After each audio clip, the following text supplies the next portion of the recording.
Hey, Steve, what's going on?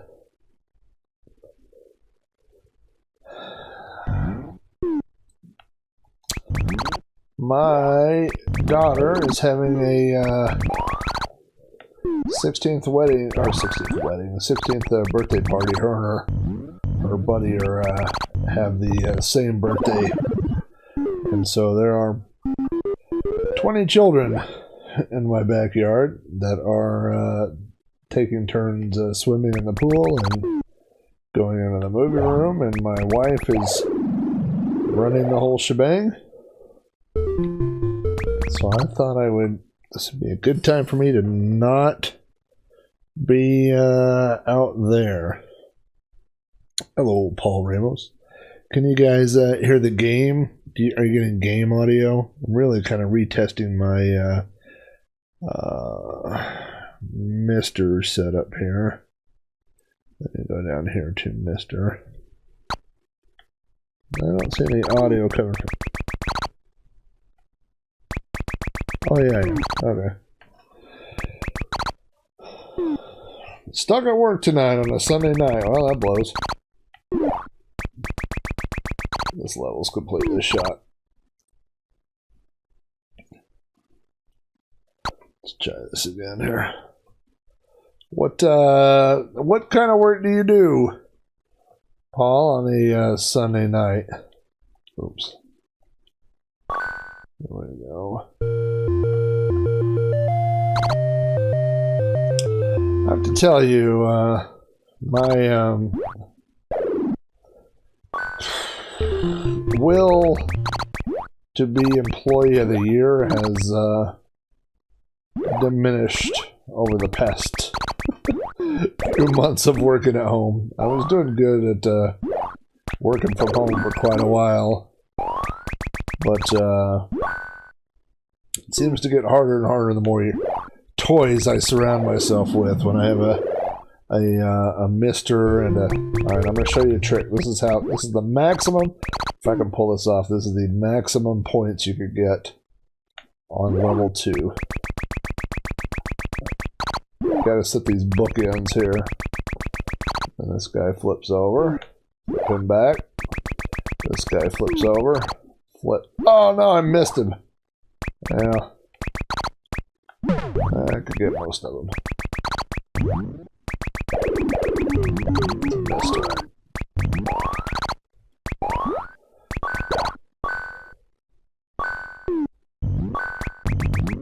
Oh, got cut. Security guard at a community college. You may know this. I've probably talked about this on a podcast. I woke up bored one day and decided I wanted to be a private investigator.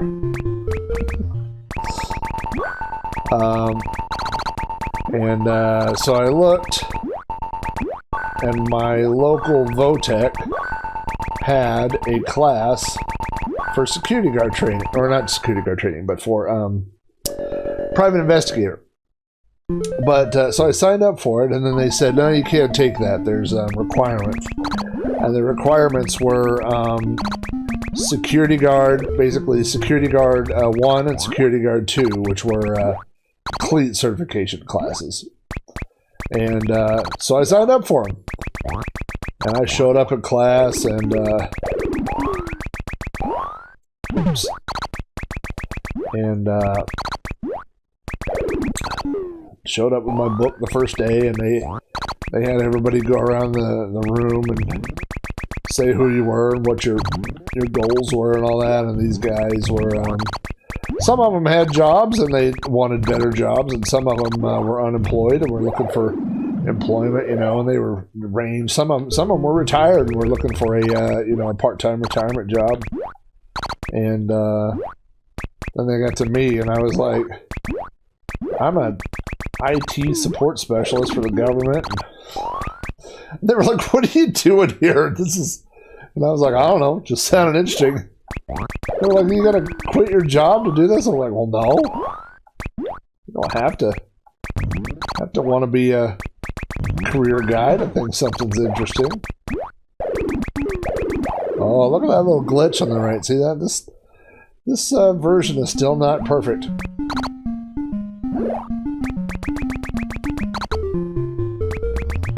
Oh, I'm too slow. I'm not gonna make it. Nope. And so the funny thing about I had to do all the I mean, I didn't have to. I didn't have to do any of it. I just was doing it for fun.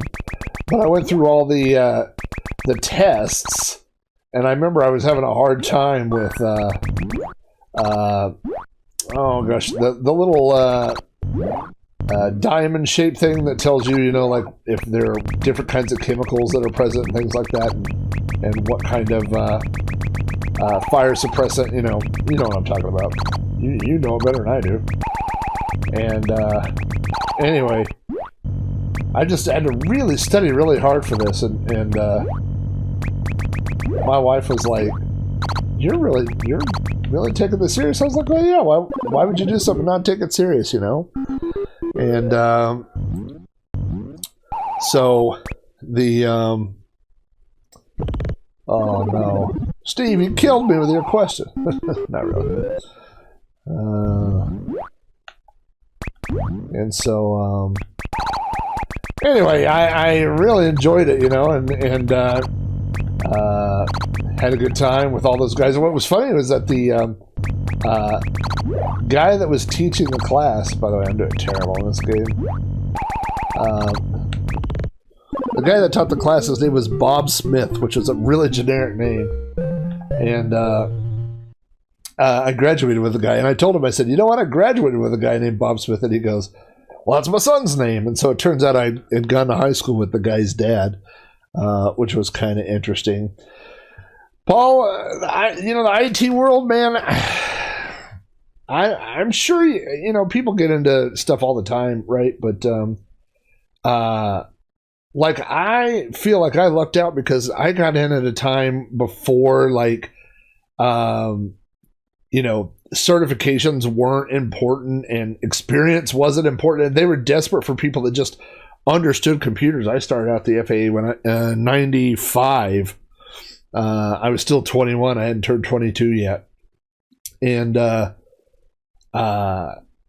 my job application, they handed me, of course, this is back in the old DOS days, they handed me an auto exec and a config sys and had me tell them if I could explain what it was. And I was like, oh, yeah, here's your mouse driver and here's your high mem and all that. And they're like, all right, you're hired. You know, they were literally just looking for people that understood computers and so I feel like I lucked out. I hear a lot of stories these days of people that say, "Oh, I get in and you know I work on tech support and I'm paying my dues and all that," and I was able to skate through a lot of that. So I feel really really lucky.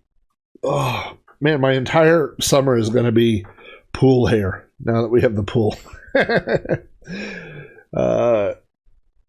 Steve says, Rob, can you offer some advice for working from home? We will be doing so starting in November. You're coordinating the closing of our physical office. I'm the IT manager of a small company. Well, I'll tell you that for me,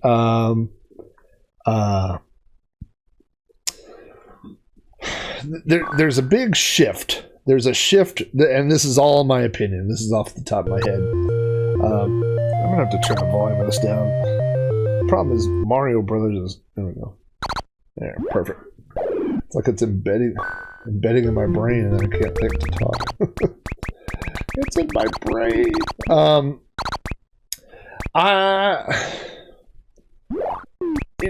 In normal, whatever you want to call it, physical space, meat space, whatever, you know. Oh, I thought that quote was going to get that guy. There's a lot of stuff about like, okay, you're at work 8 hours a day, right? So you got your people there 8 hours a day. I was there 8 hours a day. You know, we had people all over the country. Everybody was there 8 hours a day. And you get your work done. But we all know when you go into the office, you don't really work 8 hours a day. You know, I mean, you're going to have bathroom breaks. You're going to go stretch. You're going to do whatever. So the thing is that when people start... I did it again. Dang it. Why?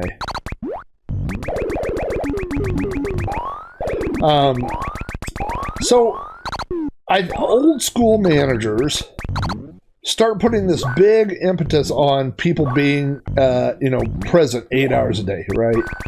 And knowing where people are. Are they accounted for 8 hours a day? And that seems to be a lot of people that make the transition into teleworking. I've been teleworking from home since the beginning of the pandemic. Since I was working from home 2 to 3 days a week prior to the pandemic, and starting in the pandemic, I moved to full-time. So I've been full-time from home since March of 2020. And so it becomes less about knowing where your people are. Now, that being said, you should be available. Your people need to be available 8 hours a day. And not necessarily available, but accountable for their time. In other words, if someone says, hey, I gotta, we were told right at the very beginning, like, hey, if you need to, put in a load of dishes or do a load of laundry, like that's acceptable, you know what I mean? But for us, we use Microsoft Teams, and doesn't, people use whatever, Zoom or Teams or whatever. But you need to be within earshot of that for your shift. Like if my boss, now I haven't worked for a boss that was in the same physical location as me for over a decade. Like we're all virtualized the way that our stuff is all set up. We're all virtual. So I have a team of 10 people, and none of them are in Oklahoma with me. So, it's not necessarily like, if I'm in the next room, or if I run in there to get a drink or go to the bathroom or whatever, it's not a big deal. Like my boss is not going to be like, oh, I am you and you didn't respond in 10 seconds. It happens, right? But, shoot. Also, don't hire twin Italian brothers to do the plumbing for your telework. Because look what happens. It's terrible. But anyway, the point that I'm belaboring to get to is that the job becomes a lot more results driven than time based. So in other words, if you've got a guy that's supposed to, I don't know, monitor logs or process files or do whatever, it's a lot more about, like, did that happen? Like, did you get your work done on Monday? More than, were you, did it again. More than, were you sitting at your computer? Like, we have experimented with, I'm kind of at a unique position because I've done both IT stuff and IT security. So we've experimented with different types of metrics, like looking to see how long have people been on their machine. Like what percentage of the day do they spend using applications? And it's not really to get a specific person in trouble, but it's more to look at things and say, like, okay, well, when people are in the office, they're using applications 40% of the day. And when they're teleworking, they're using it 10% of the day. Well, something's happening. You know what I mean? Your people aren't doing the same amount of work, if that's your number, But the stuff that I do these days is like I don't deal with end users at all anymore. Thank goodness. Like I was talking about doing my time. Like I did my time doing that, and then I was doing server stuff for a long time. Hey, Rustic, how you doing? Come on in. We're just doing some Sunday night chatting while the kids are having a birthday party in the backyard that my wife is taking care of. Oh, I forgot it was the bonus level here. And we're talking about teleworking, working from home. So, Steve, I don't know if your question is more about from a management point of view or from an employee point of view. But as an employee, I'll tell you one thing that's interesting about working from home is there's a guilt of, for me anyway, about working from home and not being accountable for my time that I did not have in the office. So, for example, when I'm at home, if I were to, what am I doing here? If I'm at home, I'm not going to just go, take a nap for an hour. But if I'm in the office and I wandered off to someone else's office, I wouldn't think twice about sitting there and chatting with somebody for a half hour, an hour. You know what I mean? So I always feel like it's much more about, for me, about making sure that you don't have the appearance of abusing telework, But again, like a lot of what I do for work is kind of unique now. I do a lot of I write a lot of scripts to query, to pull data out of like Active Directory and things like that. So I'll get these, requests from somebody that will say, hey, we need to find out, how many of these machines haven't been patched in 3 months, or why is this machine not showing up, or oh boy, am I in trouble now? Don't jump. I jumped. Why did I do it? I just told myself not to do that. So everything that, well, I won't say everything, but anything that we do, of course, this is kind of this is government policy, but we have to use government equipment. So we have now. I'll tell you one part that's interesting is we made a shift 5, 6, 7 years ago that we don't have desktop computers anymore. Everybody has laptops. So everybody's assigned a laptop. Now, you get a laptop and you get, right now what we do is 2 monitors and then we use docking stations, right?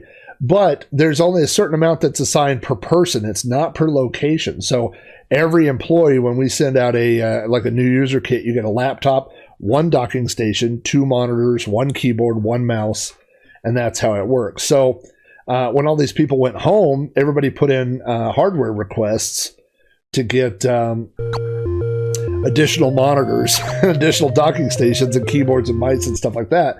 And we were like, we don't have the budget for it. We didn't allot for that, So some people took their monitors home. And so I think that once telework is over and people start going back into the office, I think we're going to have a hardware nightmare in regards to tracking down all this equipment that people have taken home or whatever. Some people took home their office chairs because they said they didn't have good chairs at home. Now, historically, the way that the government has got around this is teleworking has always been listed as a privilege and not a requirement. And so if you have a hardship and you say, gosh, I can't pay for my cable modem, I need the government to pay for it. Well, the government says, well, it's a privilege. There we go, I blew it again. Dang it.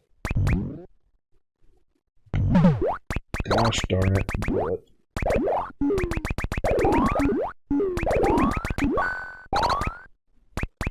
Why, oh why does that happen? By the way, I did see the comment down there that said, this is on your, who said this here? Geek Showing says this is on your short list if you ever win the lottery. Now, arcade cabinets have gone up in price, but man, I used to see Mario Brothers for first bonus round, you get like an extra 4 seconds, so you can really mess up pretty bad and still get all the coins. I owned one of these at one point, and I think I paid $250 for it. If you look at Nintendo cabinets, the Mario Brothers cabinet is a little bit wider than all the other Nintendo cabinets, so you have to look and make sure that it's not a conversion that someone has done. Of course, that guy's going to get right in the middle of that. That's awesome.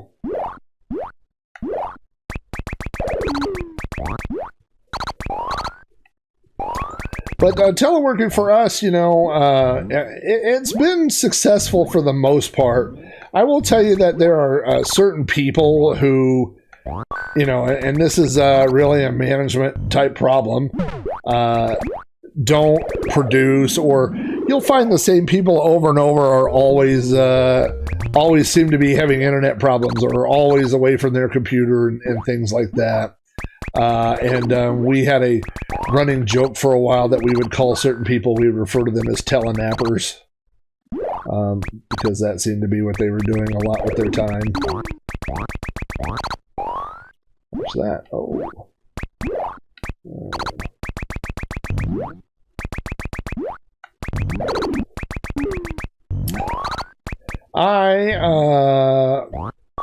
For the birthday party tonight, my daughter turns 16 tomorrow, and I've had a 60-in-1 arcade cabinet, and you're about to see the fireball really turn on the heat.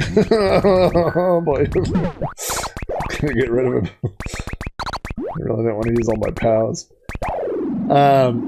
I've had a 60-in-1 that's had a bad power supply for like 6 months, and I never go out there and play it. And so, alright, let's see if I can pull this off. If you hit this guy right on the edge, and then that guy, I missed it. And if you get the double, oh, I got him. Alright, and then, this is easy enough. Piece of cake. Let's put up a 6-figure score here real quick. So anyway, I went out there. Oh, I'm not going to doing that, dummy. Boink, boink. Oh, look at this. What kind of garbage is this? Ridiculous.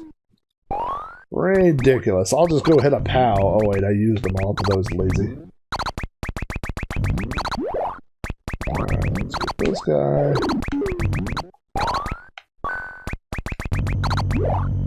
Where are you?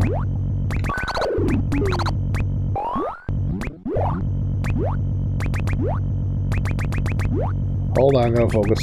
Let's get some points off that and then run and hide from that guy. Boing, boing. I love this game. Yeah, telenappers, that's a good one for us.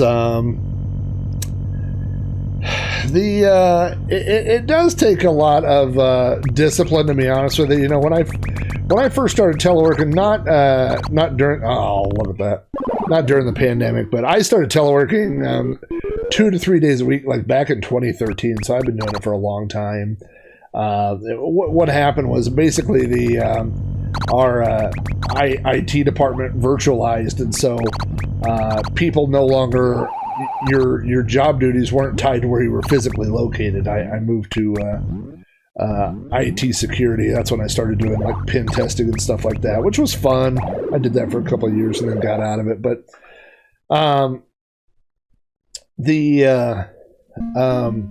when I first started, man, I would just sit there and be like, I mean, I had my work computer, you know, on one side of me. I had my home computer on the other side. Let's try to hit this jump right there. There we go. Perfect. A perfect time is 4 seconds. 3.8. And then I had my like PlayStation 3 and Wii on the other side, and man, I would just sit there all day long and piddle. How did I do that? But, you know, that's kind of the novelty. Like, you give a kid a little bit of a leash and see what they do. I really wanted to put up 6 figures on this game, but it might be next game. Look at all those coins I just let go.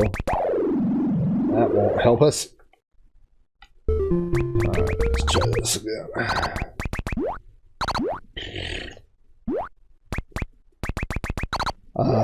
So, you know, there's that little bit of a novelty phase where you first start working from home and you're like, hee hee hee, I can play PlayStation, but, you know, I mean, there is a job to do, so after a while, you're like, okay, well, I can't obviously play Grand Theft Auto 8 hours a day and still do what I'm supposed to be doing. Oh, look how lazy I am. Not gonna make it, am I? Yeah, barely. Alright. Now things are getting crazy up in here. Let's see if I can do this. Ah, I fell off the dang platform. These stupid plumbers. Alright, let's just do that. But now, now, I will tell you this, and this really doesn't have anything to do with... In a way it does. In a way it does. I shouldn't say that.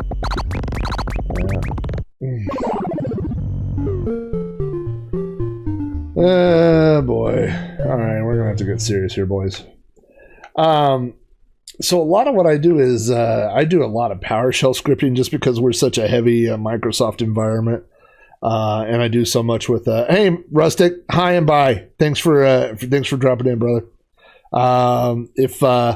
If you're still there on Wednesday nights, our normal night stream where we do Commodore 64 stuff, and we put together a whole show, and we're really kind of just, tonight's kind of a non-formal hanging out, playing some Mario Brothers session. But thank you either way for sticking ahead. Always good to see somebody new pop in.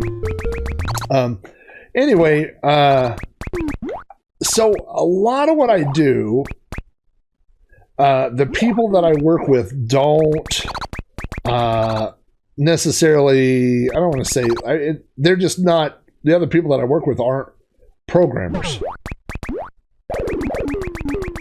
That's a waste. And so, you know, if they say, oh, hey, I need a report of every machine in Active Directory that hasn't logged in this month or whatever. I mean, they don't know if that is something that will take me an hour or a day or a week. I mean, they're not programmers, you know? And so sometimes, not all the time, but sometimes I'll have these little things where I'll say, you know, where someone will say, oh, I need that, and I probably could get it done a little bit faster than I let on, you know, and I just let a script run. Sometimes, you know, when they have those requests, I don't have, it's a script that I've never written or something I've never done, so it takes me a little time to look it up, you know, so sometimes it's legit. I think they get frustrated, not frustrated, but just confused that sometimes, you know, sometimes they might ask for a very simple report and it takes a long time because I don't have a script that does it, and sometimes they'll, you know, ask for something that seems really complicated, and it's really fast because I already have the script. I do some, oh no, this is terrible. Will I be able to make it back around? Oh yeah, this is the first level still. I do some big data pulls, like every machine in Active Directory every day, runs overnight on a scheduled task. So a lot of times when I'm doing queries, I could just bang up against a local Excel spreadsheet or CSV file and get the data that way. So I'm not having to constantly query Active Directory.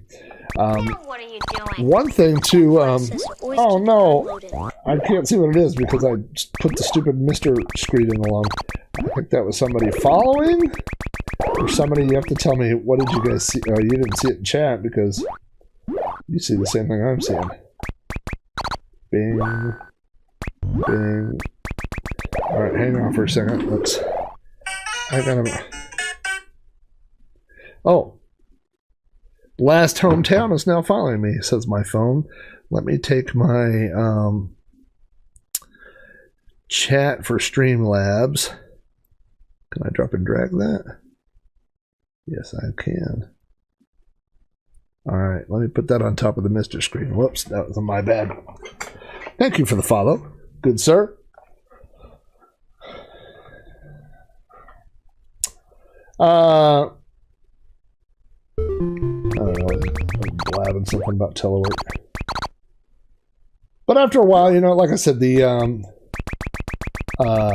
after the novelty wears off, you'll have people that will abuse the system for sure. But I think that after COVID, you know, like my buddy Jeff that I'm always referring to, his company gave up their physical space, and a lot of businesses just found this out.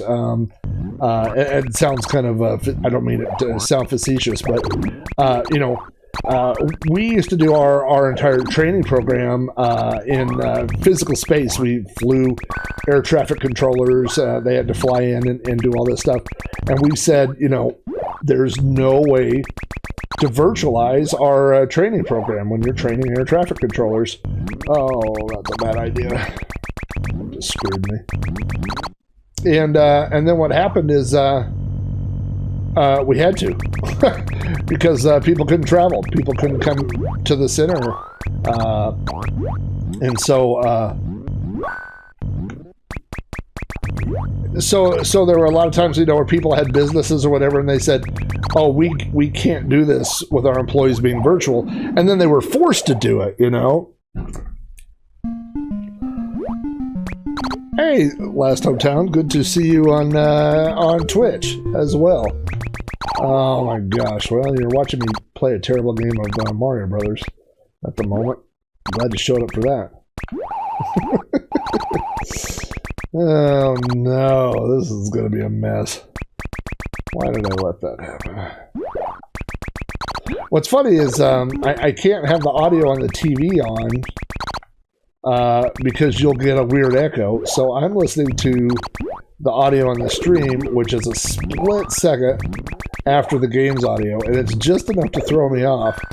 So like when I'm listening for how many like when to jump and things like that, it keeps sounding like I'm still running.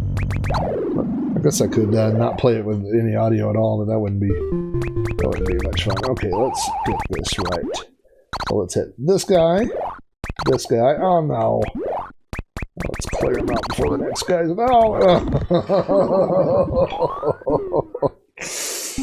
Oh. Speaking of lobster, man, I had some good lobster rolls when I was in Florida week before last.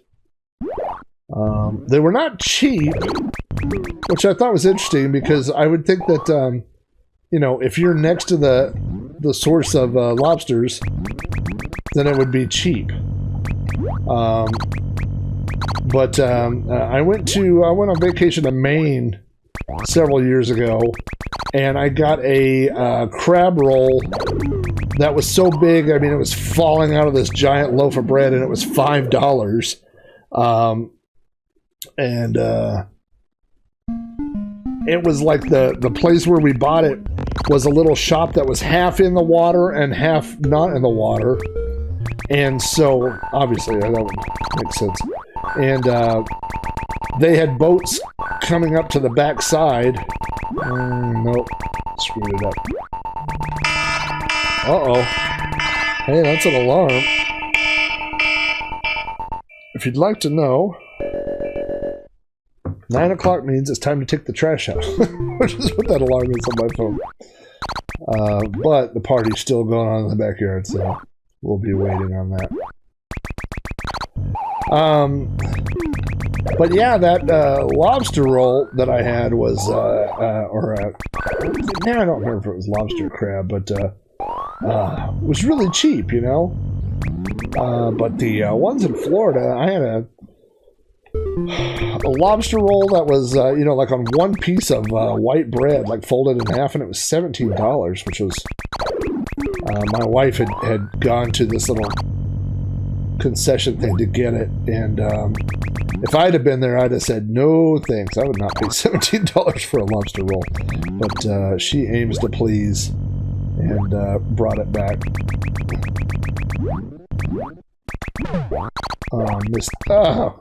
Wasn't even looking at that guy. I'll tell you another thing. Something I thought was absolutely amazing was we went to Seattle a few years ago. By the way, this is not a humble brag, but I have been to all 50 states, and part of that was for my work. I used to travel a lot. I don't travel as much anymore.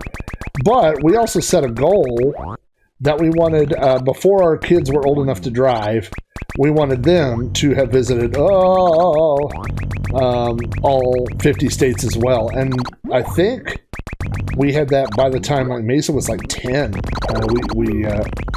We hit that goal really early. So the kids, we drove to 48 of the 50 states, and then we took cruises to Alaska and Hawaii. And by the way, there is a episode of You Don't Know Flack about cruises where I talk about the cruises that we have gone on. But anyway, we went on a cruise to Alaska, and on the way there, we drove up to Seattle. So we left from Seattle, and we went to, was it Pike's Place? You know, that the place on, I had only seen it on TV, as you know, knew it as the place where they threw the fish and caught it in the paper wrappers and stuff like that. And we wanted to see that. And of course, it's right there. It's a big shopping kind of district thing. And it was neat to see. But they sold, imagine like a 16-ounce plastic cup full of crab meat. Maybe it's like a 12-ounce cup, but you know, a decent-sized cup full of crab meat with just a fork sticking out of it, and they were $10. And we were getting ready to go somewhere for lunch, and I'm like, you know what? I'm not gonna buy it. And to this day, we always talk about that being like one of my regrets from a trip. That's one of the few things that I've ever regretted not doing. Like I really should have bought that cup of crab meat or whatever. All right, we're not leaving any points on the table this time.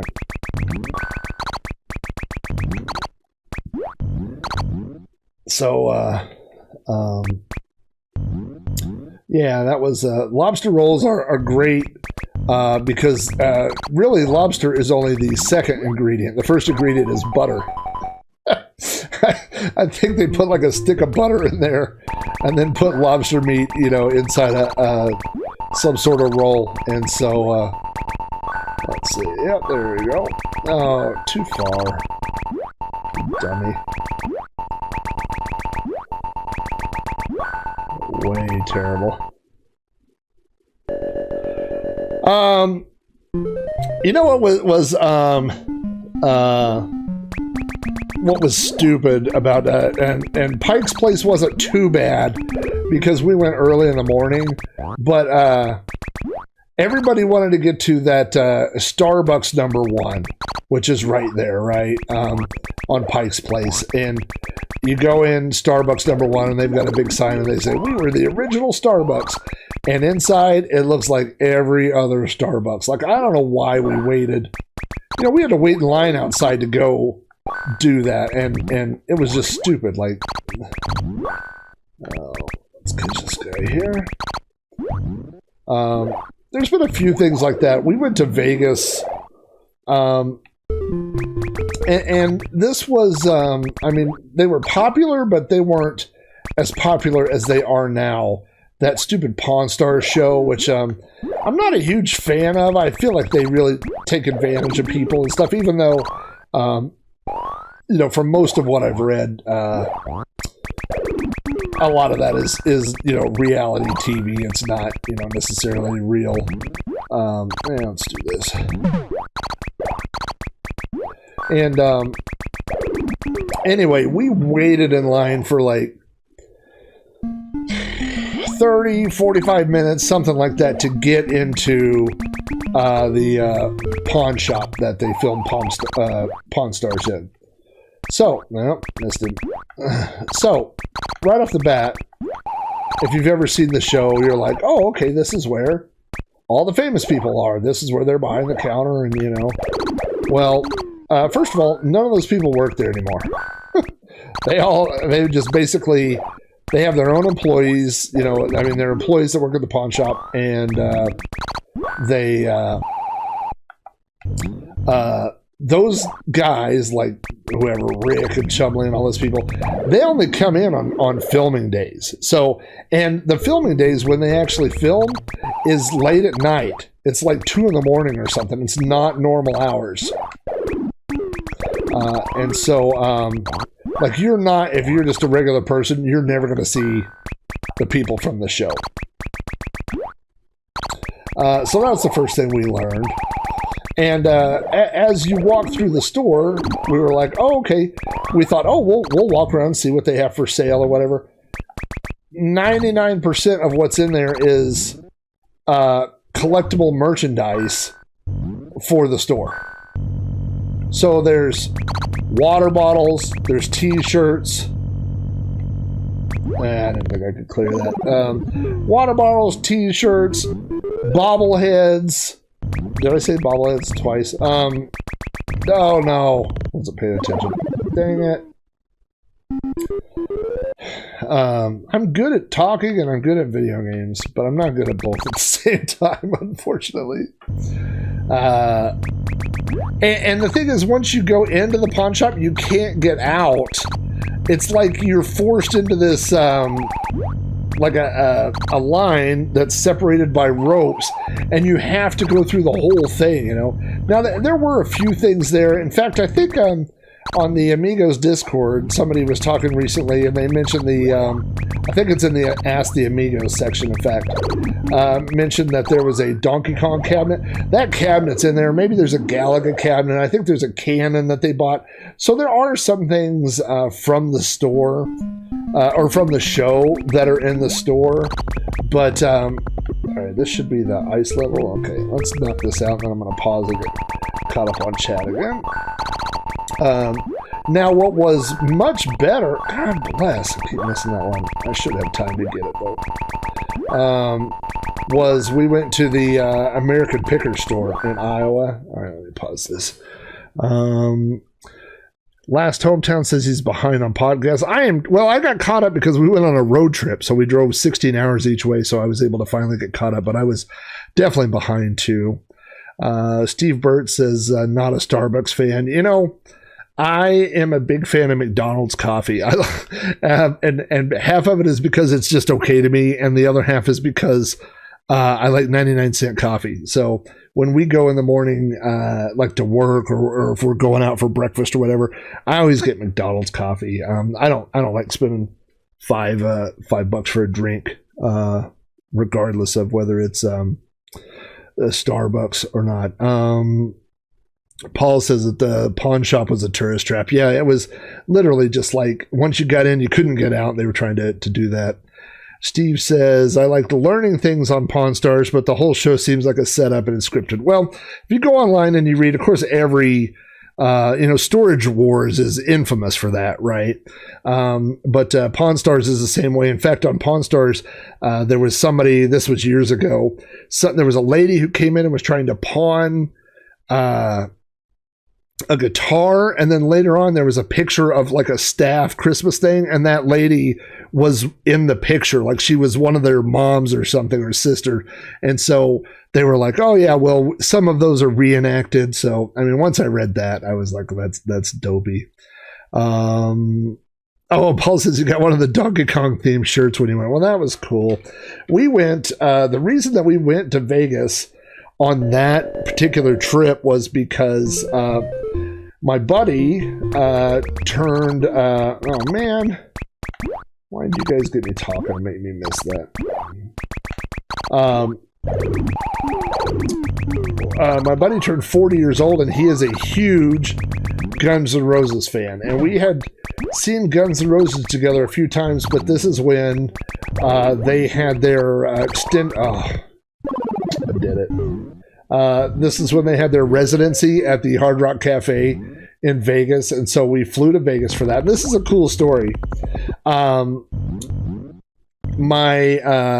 This is a guy's 40th birthday, and this is his favorite band. And so we bought VIP backstage passes. Well, it wasn't backstage passes, it was meet and greet passes. And so you got to go before the show. I've kind of messed up my little pattern here, but we got to go before the show and meet the entire band. Now, I'm a music fan. I mean, I especially 80s and 90s, and I would say that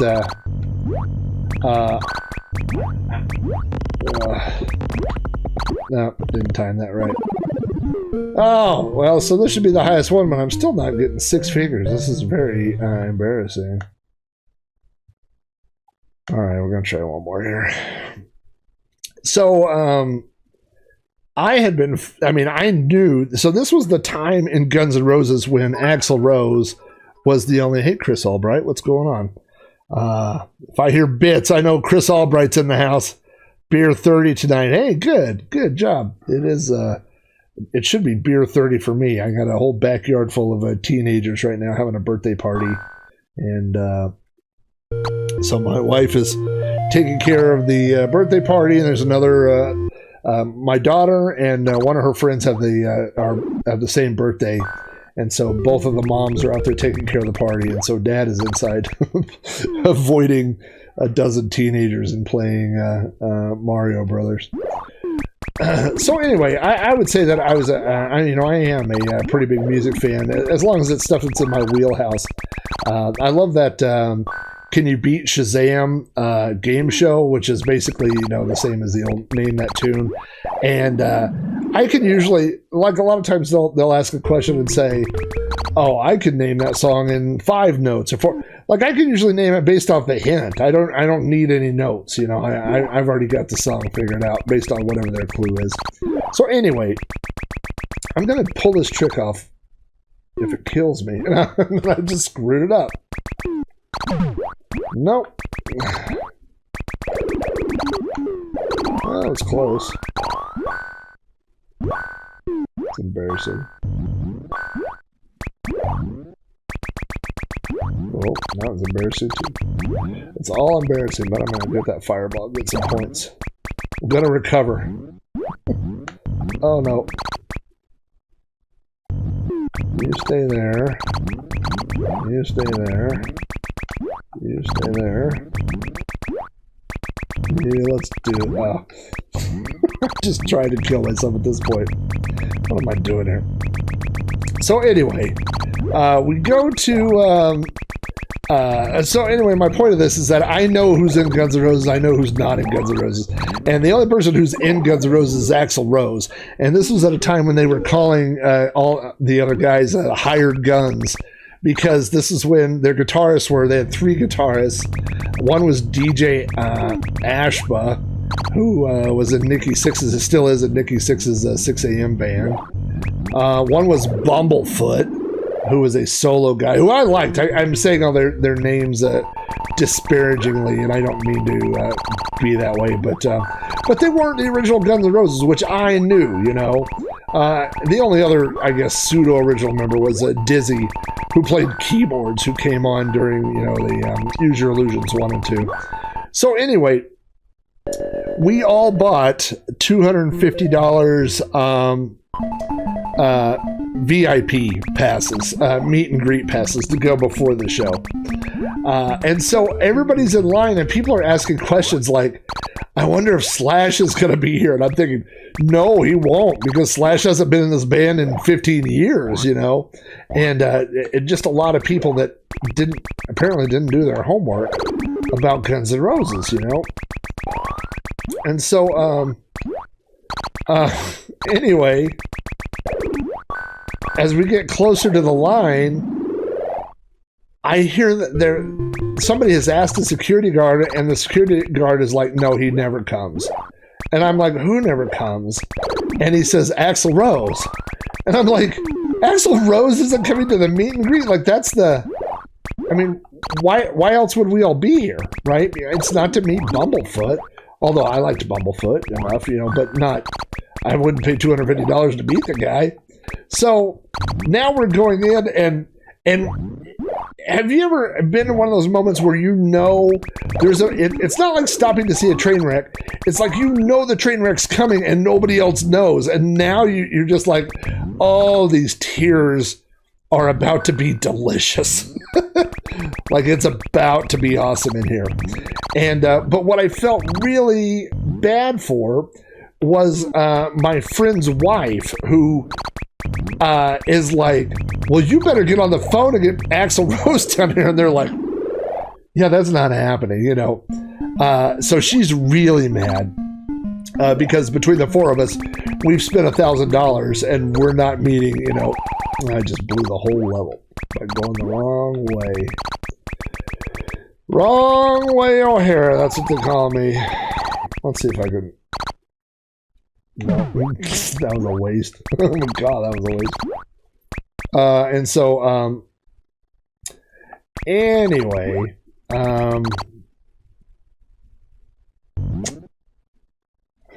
here, let's just make this, I was going to say, let's make it impossible. Speed up the fireball, too. I'm just going to try to pull this one out here. So anyway, people are like lining up and then they're coming in and you can hear people going like, who are these people? This isn't Duff. This isn't Slash. And I'm just like kind of cracking up because I'm like, who are you people that spent money that don't know who's in Guns N' Roses? And then people are saying like, where is Axl Rose? And Axl Rose is far from where we are. I mean, we're all in the VIP area, and he is not. So people are not happy. But my friend's wife has spent all this money because you get a picture with the band as well. And she's like, she had bought a replica framed gold record and something else. And so the idea was she was going to frame all this stuff. Man, just can't get the timing of it.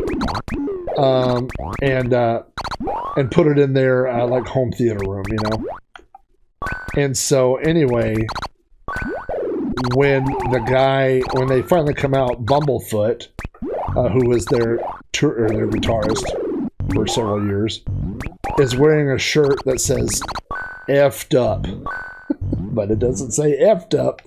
It says, what do you think it said? And the whole time, my friend's wife just has this look on her face, and I'm like, well, that's going to look nice hanging in your house. So we have a picture of the four of us, and then Bumblefoot, DJ Ashba, and I think it's Asaba or Ashaba or something like that, but I would say Ashba. And Dizzy Reed. And my friend's wife has this look on her face like, like that. And anyway, when we got home, I went into Photoshop and I fixed the shirt so it doesn't say effed up. It just says up is all it says. And I used white. I just blended the shirt. Like Photoshop 101. It wasn't hard to do. But anyway, that is the picture that's hanging up in their house now. Is all of us in this shirt that says up. Rats. But it was a good show. Might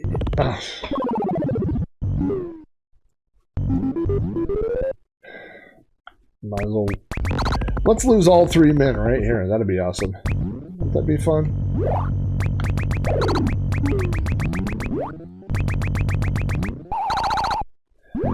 I see Steve asked a question. Oh, hey, Aaron just dropped in. Yeah, so, okay, hold on. Let me go in through real quick. Steve says he has a question regarding the MiSTer and Mario Brothers. Did they correct the crashing issue? Well, yes and no. So this is the MiSTer, and it is Mario Brothers, and they have updated it. But I did notice there was a little section of platform missing that should have been there earlier. So I don't know that it's perfect yet, but it hasn't crashed, which is one of the reasons why I was playing this tonight. So Chris, this is the official arcade version, but I'm just playing it on the MiSTer. Zerfall says, should have photoshopped Axl Rose onto the shirt. That would have been good. And then he could have been there for the whole thing. This is, I don't know that it's cycle perfect, but it's $1 perfect for all the money that we spent on these MiSTers. Hey, Paul, sorry that you had to work on a Sunday night, but I'm super glad that you were able to poke your head in. So hopefully it's a quiet night the rest of your night there on duty, and nobody gives you any trouble. So thank you, brother, for hopping in. Oh, time for dinner. Okay, well, I thought you had to go round up some suspects there at the college, but time for dinner. I will. We will excuse it. So there was something I was going to go back to. I was going to go back to Aaron. So just to recap, tonight is my daughter's 16th birthday that she's having with her friends, and she has another friend that has a birthday on the same day, and so they've decided to combine birthdays so that they are having a combined. I thought I could grab that guy for you on there. That was a good waste of a pow. Good waste of a pow. It's like that reminds me of something I was going to tell you, but oh my gosh, this level. I've done everything you could do wrong on this level. So there's they're having a combination movie room / swimming party, and my wife is back there, and the other kid's mom is back there, and so I am in the house avoiding that entire shenanigans. While we were on our road trip, coming back from Florida, we stopped at a I don't remember if it was a Burger King or I think it was an Arby's, maybe, or Carl's Jr., something like that. It was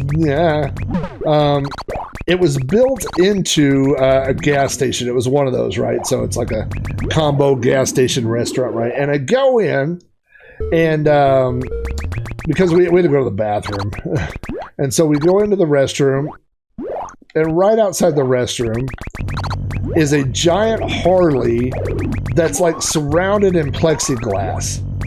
And so I come out of the bathroom, and there's a little sign, and it says, basically, this is a Harley, which is literally the only thing I knew about it before I looked at the plaque, right?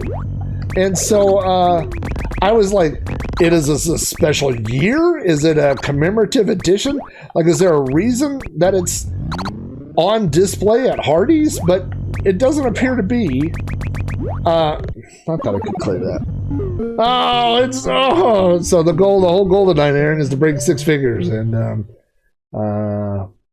I've got, as you can see, 96, 94, 88, 86, and 76. This is ridiculous. Remember to count each attendee towards the break-even point for the point. Yeah, yeah, exactly. So the money will be going to the. I should charge them all to try to get my money back for the pool. So anyway, my wife is going to order food, so I sit down. I go around the corner, and this whole wall in. I want to say this was an Arby's. The whole wall is covered in Beatles albums, and it's not like they're official. And we're off to a randy start here. And let's see if I can get that guy to kill me if I do that. Yeah, sure. I did. I was going to reset the core and see if it fixed that little platform, but I haven't seen the platform disappear in a while either. So maybe it fixed it.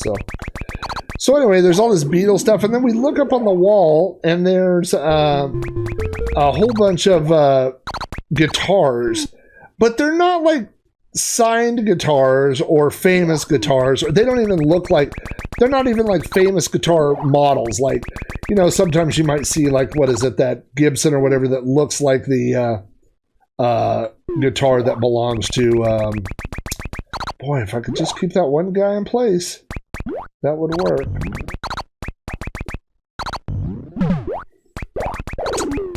Nope. You know, I mean, it could look like the AC/DC's guitar. It could look like, it could be a Les Paul and with a sunburst and look like Slash's guitar or something. But no, they're just random guitars. Just like somebody went through, you know, the cheapest Guitar Center row of guitars and just bought a bunch of guitars and hung them up. And then, as I'm sitting there and we're eating our little meal, I look over the exit and there's a picture and it says, Life's Philosophy According to Ralph Cramden. And it had a picture of Ralph Cramden, and then I don't even remember what his philosophy was, but I did take a picture of it. I have a picture of it. And so I thought, so I told my wife, I go, so this, I said, just to recap, this Arby's has a Harley Davidson encased in plastic for no reason. It has guitars. It has random Beatle albums. And it has the life philosophy of Ralph Cramden. I was like, okay. Like, I don't know what the theme of this place is here, but I'm coming back. Next time we go through, who's closer? Oh, rats. Let's get them down on this level. If we can't get them there, we'll get them here. Oh, this is stupid.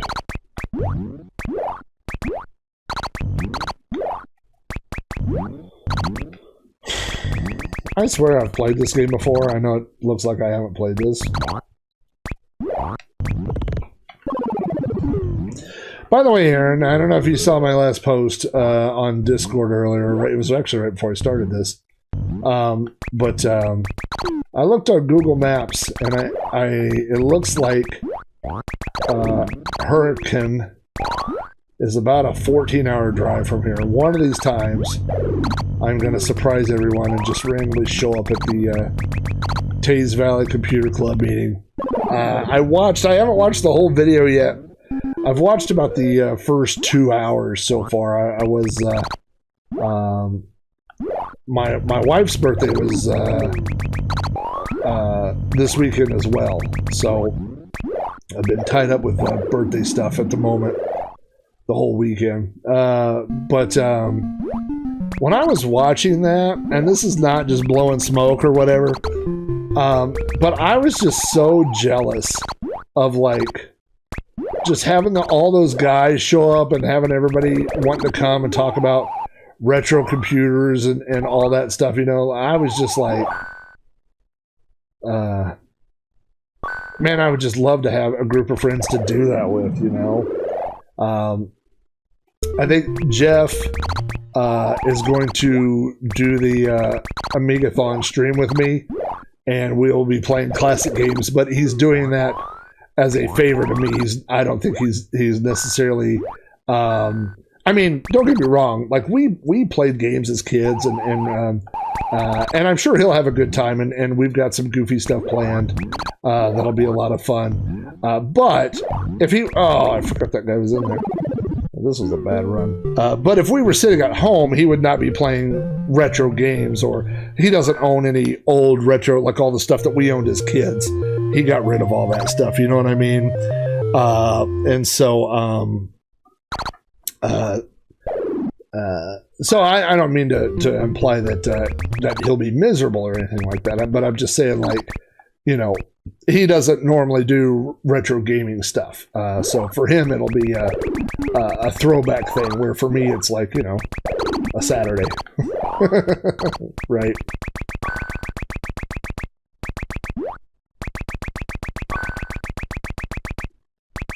Oh, that was close.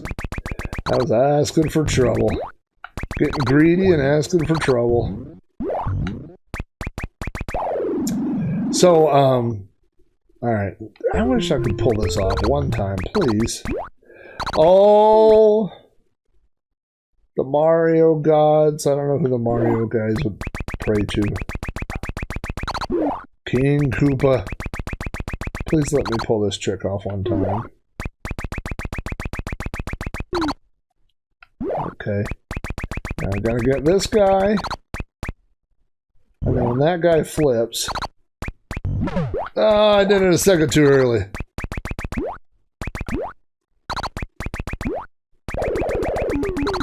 Second too early. Always a bridesmaid, never a plumber. I think that's how it goes. Something like that.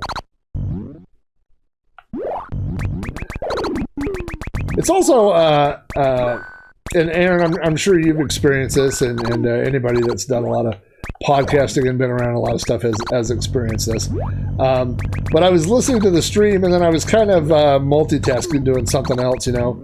And then I hear you say my name. I hear you say Rob Flacco here, and I was like, what did he just say?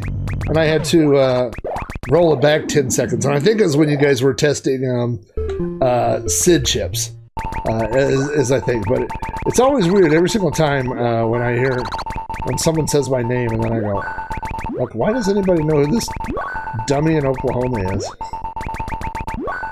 By the way, that's me. I'm the dummy in Oklahoma.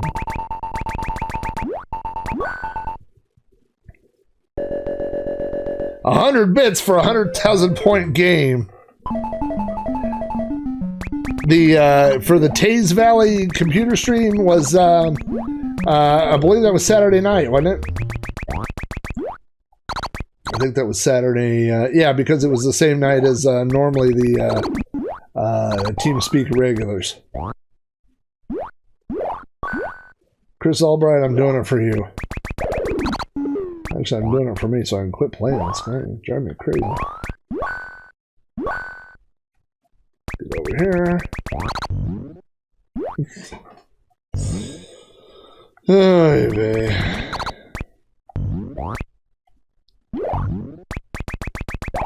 Alright, let's get back in the game. Come on, we can do it here.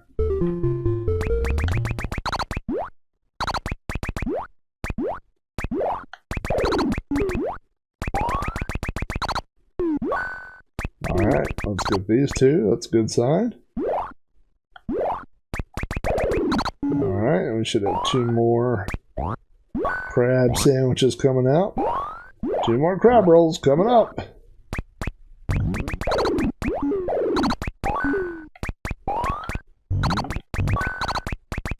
Let's get our money.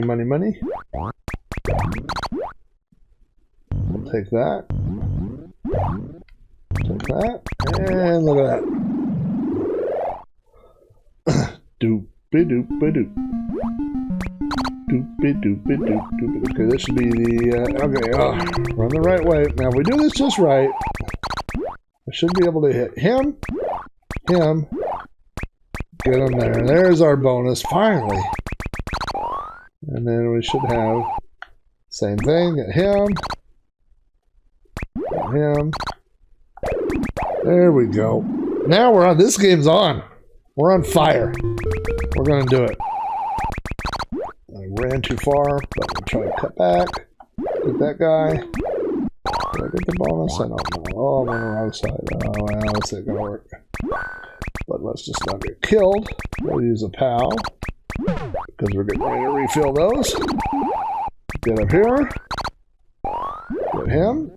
Get him. Oh man, we are cooking with grease now. This is a good one. Now we should have, next is our coin bonus phase.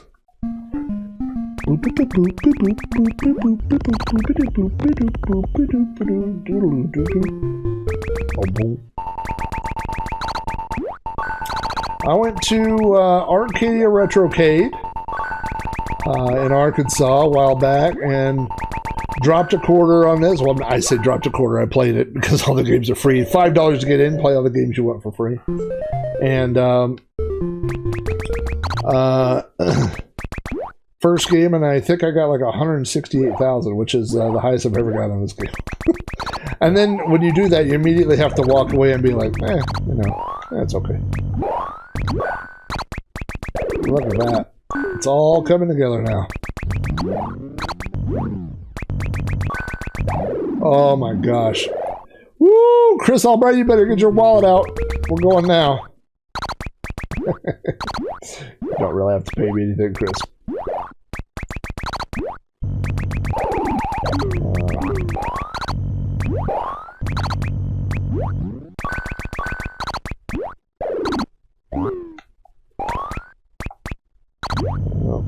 Didn't quite work out. We'll go over here. Drop you, drop you.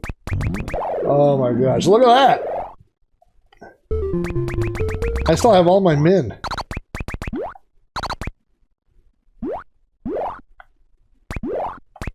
Get ready.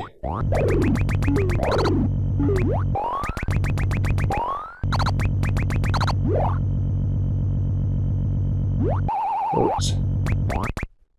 I shouldn't have done that.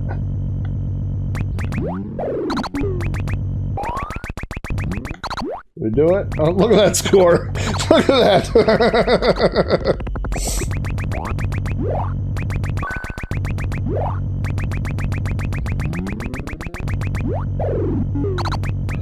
Oh, no good. Get out of there. That was just our first man. Oh, I hear that sound. I know that's the sound of me having ramen noodles tomorrow, baby. Oh, that's the sound of my face getting burned off. Why would I lose a man so quick right after that? I got too excited.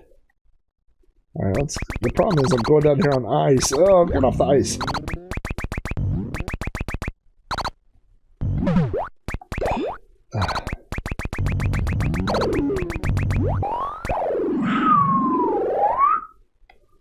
Alright. Let's get the turtles. Now here's a trick. Knock over that turtle, and then wait until the fireball starts, and then jump up there. So now you've got extra time. You gotta wait for that fireball, and then you get up there. Now you're on your own.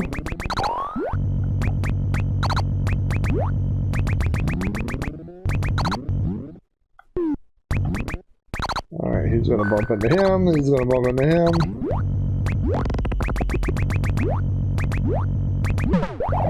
That was close. Alright. Finally. Did it. Oh, I should have. See, I jumped up there and then the fireball followed me. I should have waited just a second. And he would have started on the wrong level. I mean, it would have been the right level.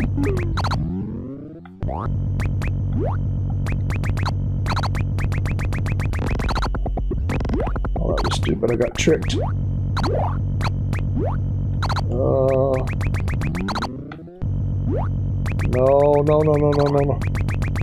It's my last man. Don't trick me.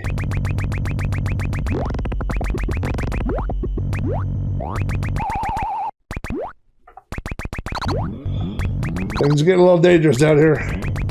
Oh no. Come behind me. I gotta get off this bottom level here. Okay. Oh, right in the face. Oh, but I got that man still. I really wanted to get to the icicles. If I get to the icicles fine, I'd be super happy. But I'm pretty happy here. This is it either way. Oh no. Oh no. Oh no. Alright. Take that. Let's get this guy. Oh no, I missed it. That. Take that. Okay, that's good. Oh, if I could do this.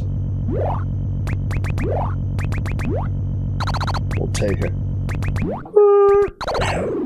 Look at that. This is like the last Starfighter. Everybody go outside and yell at your neighbor. He's going, Alex is going for the record.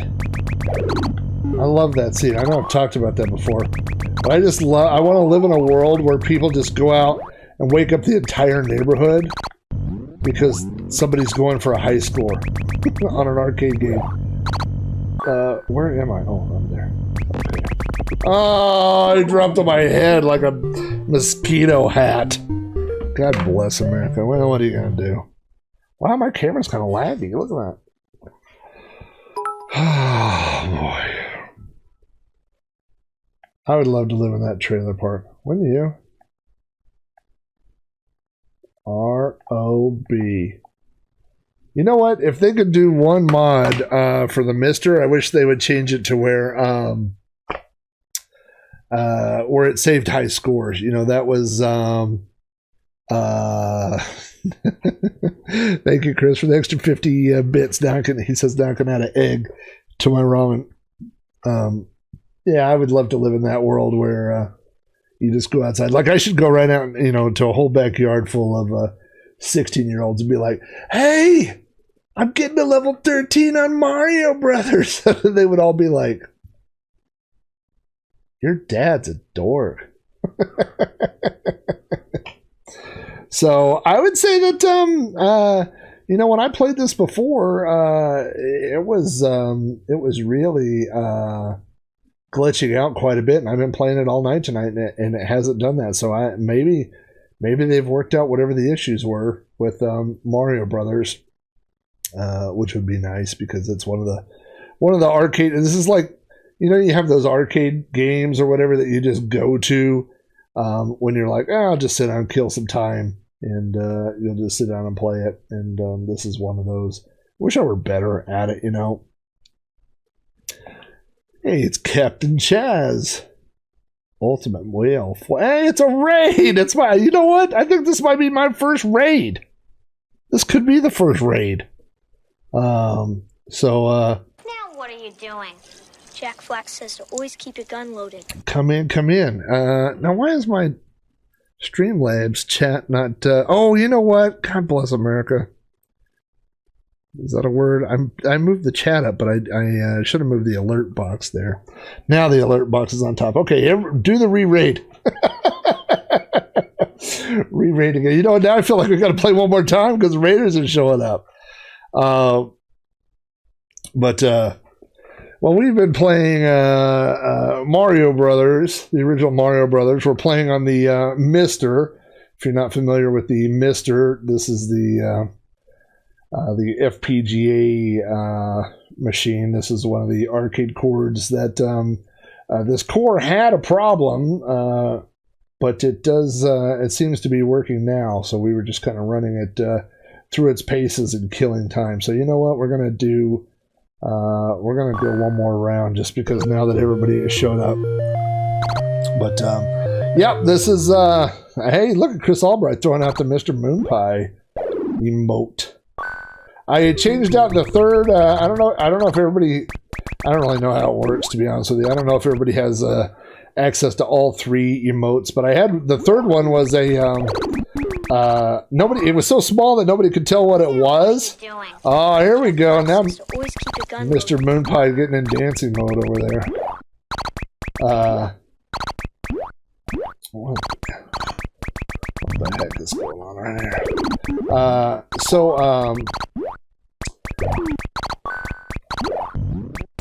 The third emote that I used to have, I got Mr. Moon Pie, and I can't remember what the second one was. I'll have to go look here in a second. But anyway, oh, now I just farted up my whole pattern here. No, get back. There we go. Hey, that might actually work to keep that guy on that edge like that. Nope. It didn't work. Now it's all screwed. Now they're all loose. My little pin didn't work. Ah, boy. Let me stay up here. Let's get them all back up there. I never actually had them all. If I could get them all down to second level, I could probably get them all, but no. Yeah, I can't get up there in time. You know what? Let's just use all the pals of the first two levels. That'll be fun. We're adding difficulty. Now what are you doing? doing? Jack Flax says to always keep your gun loaded. Hey, Mr. One Up John, thank you for the follow. Although everybody, when you see, based on how this game's going, everybody will be unfollowing shortly.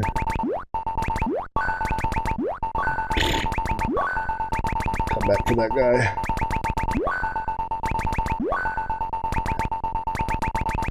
At some point, I should probably go make sure that none of the teenagers in my backyard have drowned. After like 2 more games. I mean, really, if you think about the logic, if they're already drowned, then going out there now is not really. I mean, what's that? Oh gosh.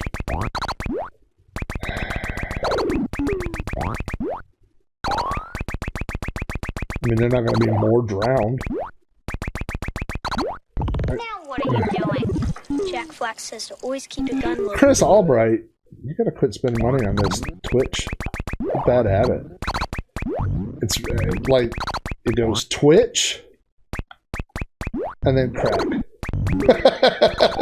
That's the only escalation. It's real quick.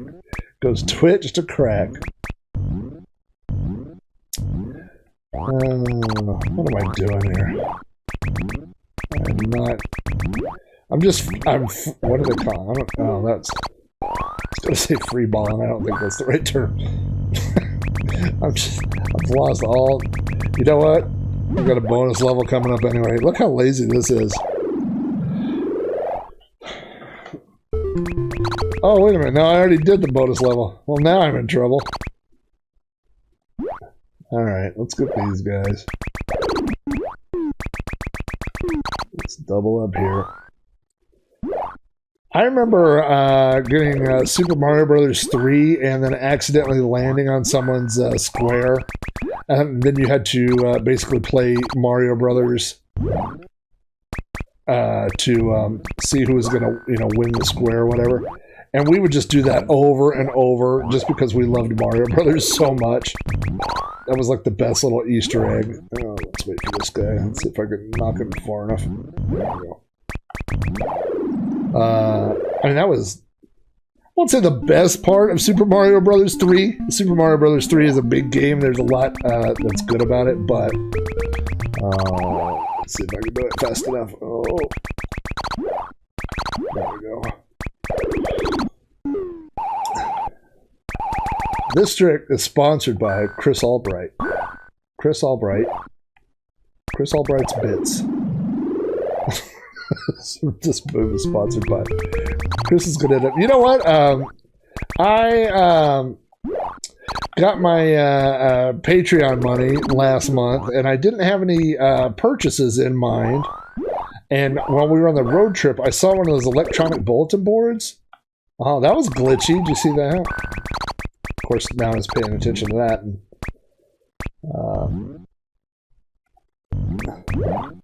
anyway, I saw one of those electronic bulletin boards, and I was like, you know what I'm doing with my Patreon money? I'm going to take all my patrons, and I'm going to put their name on an electronic bulletin board and take a picture of it. Because I thought that's a good way to honor the... Oh, man, I knew that was coming. Give credit to people. And anyway, I called, and for like... They had one that was 7 days, and it was $1,000, so...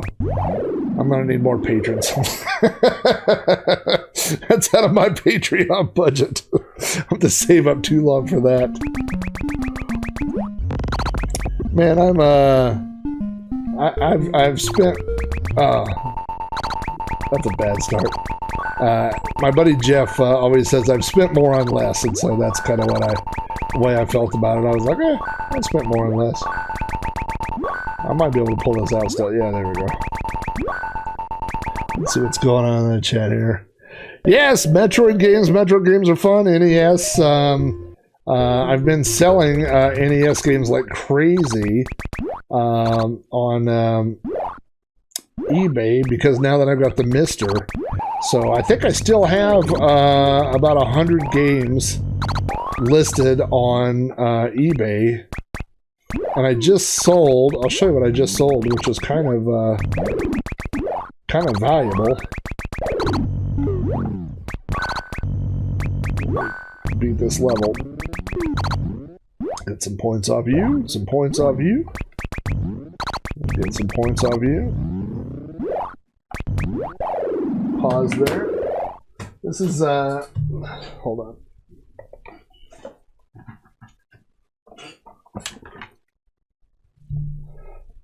Now that I've got my, I got my Wii modded, and just a soft mod, but I added a hard drive and set up second partition so that I could play GameCube games. So I'm getting rid of my GameCube games as well. And so I put this up. Well, let's see if you can see that. The lights like to reflect right off of that, but this is the Zelda.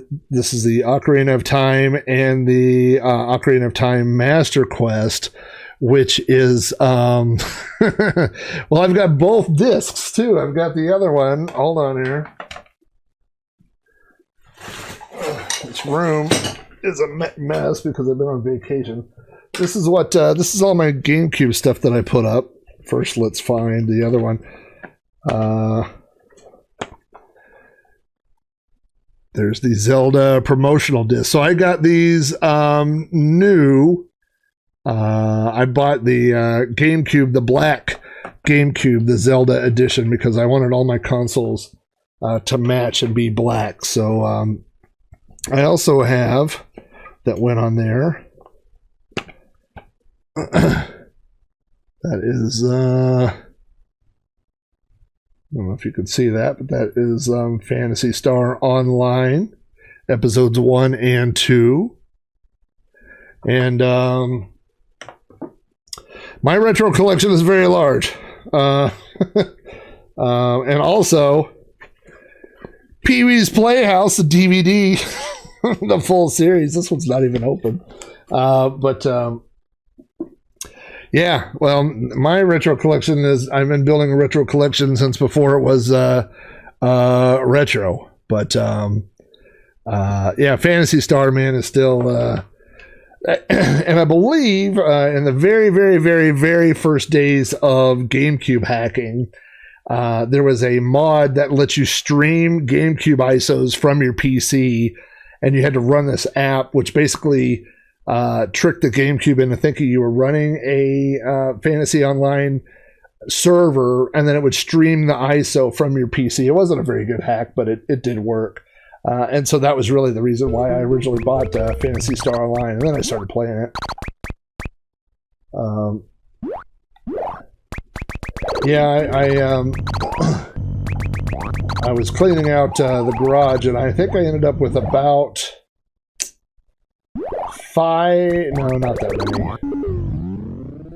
250, maybe 300 NES games, and so that's what I ended up putting on, wrong way. That's what I ended up putting on. Oh, 85,000. I wasn't really paying attention to that. Yeah. Oh, yeah. Well, Nintendo's always pissed.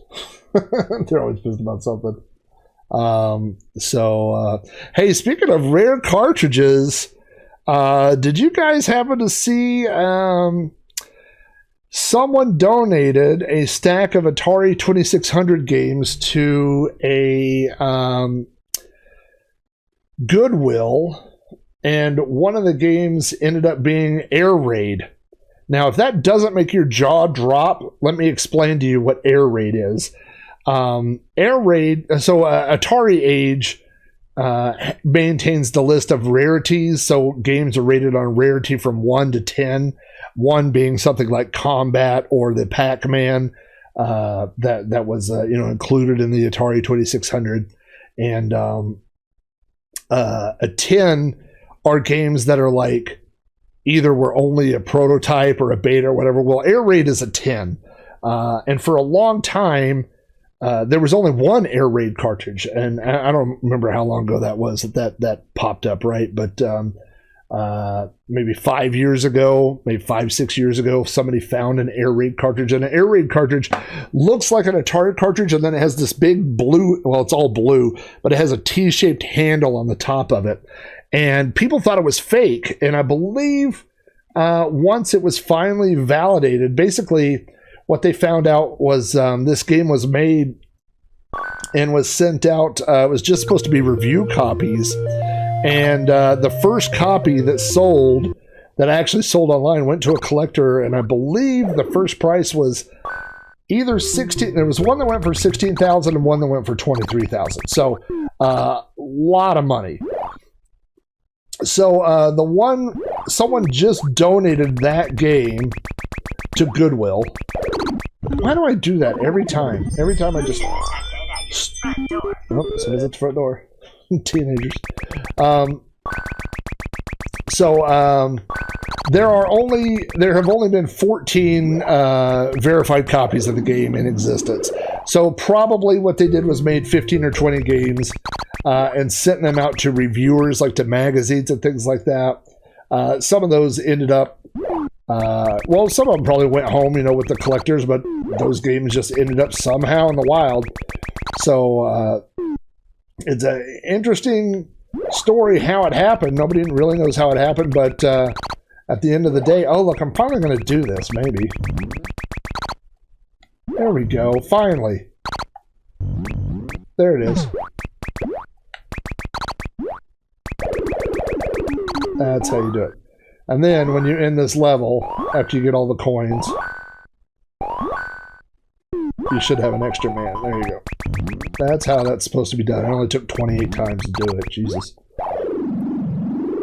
So yeah, someone donated it to Goodwill.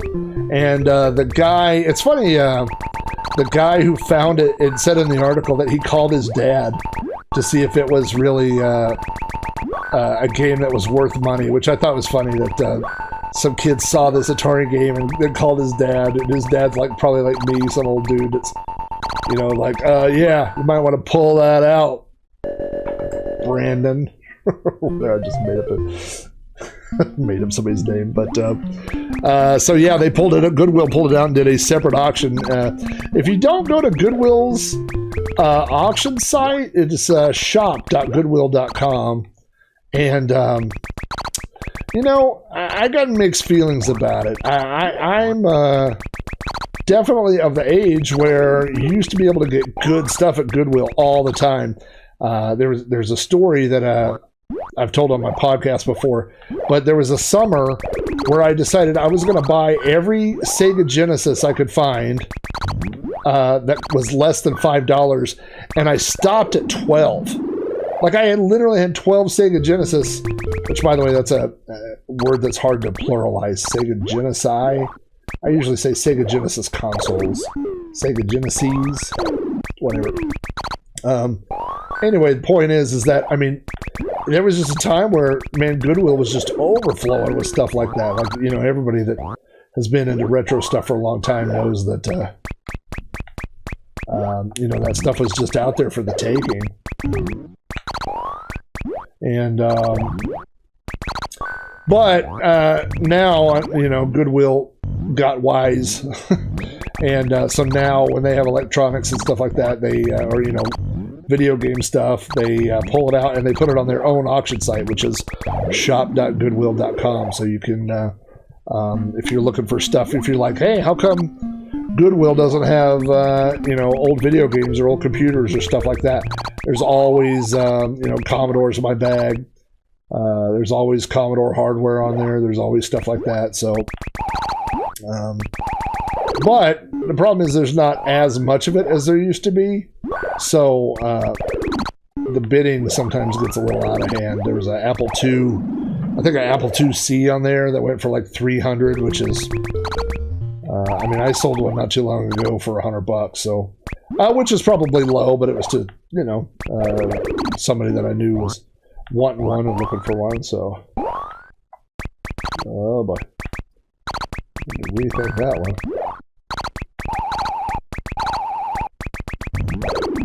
Let's do this.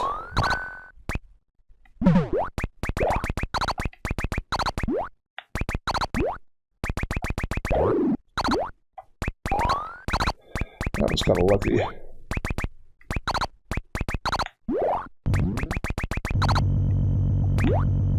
Well, let's do this. Oh boy, there was no escaping that one. Yeah, Mega Drive. That's an easy way to get out of it. I bought multiple Mega Drives.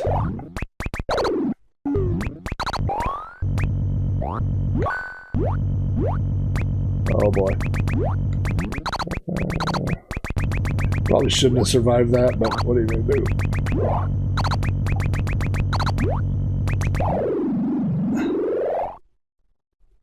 Oh, you never heard of Goodwill before? Oh, that's interesting. Yeah, Goodwill is, I don't know if you have Salvation Army or that, but it's like a chain that's a thrift store. And the money, so it's kind of a twofold thing because they employ people that are unemployed that don't have jobs. And they Goodwill also offers job vocation training, and so people that are unemployed, they give them training, and then they can put things on their resume to get back into the job market. But it is also a thrift store that has things very inexpensive. So yeah, so it's not just. When I was a kid, I thought, oh, you're only supposed to shop there if you don't have very much money, because, you know, they got used clothes and used electronics and stuff. But really, even, you know, anybody could shop there because the money goes to help, you know, people like that. So, but yeah, so it's a little bit unfortunate that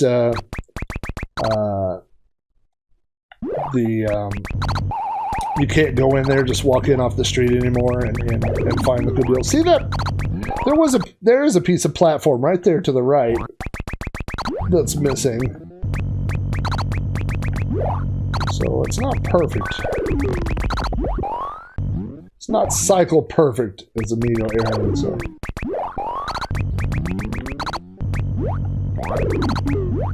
Oh, the old lobster to the head trick. Hey, I'm coming up on 6 figures again.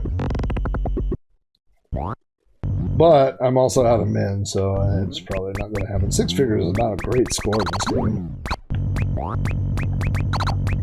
It's just a little mark I set for myself for when I just start rolling on this.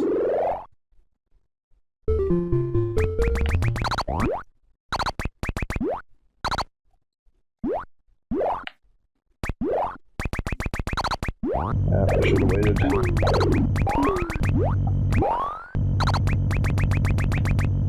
Alright. Let's get you. You.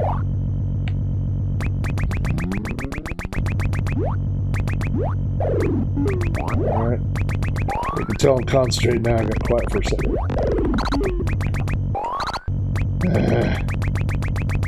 If I could get that guy, I'm gonna do that. I meant to get that guy too. You dope, Mario. Mario's been smoking the sewage tobacco down here, Mario. What are you doing? Well, I saw the turtles, and so I went down to the sewer. Better not be Chris Albright again. Chris Albright, you're a goofball.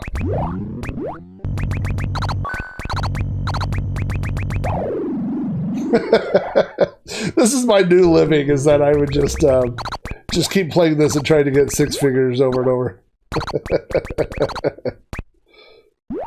I'll tell my wife, hey, we're getting eggs with the ramen tomorrow, baby.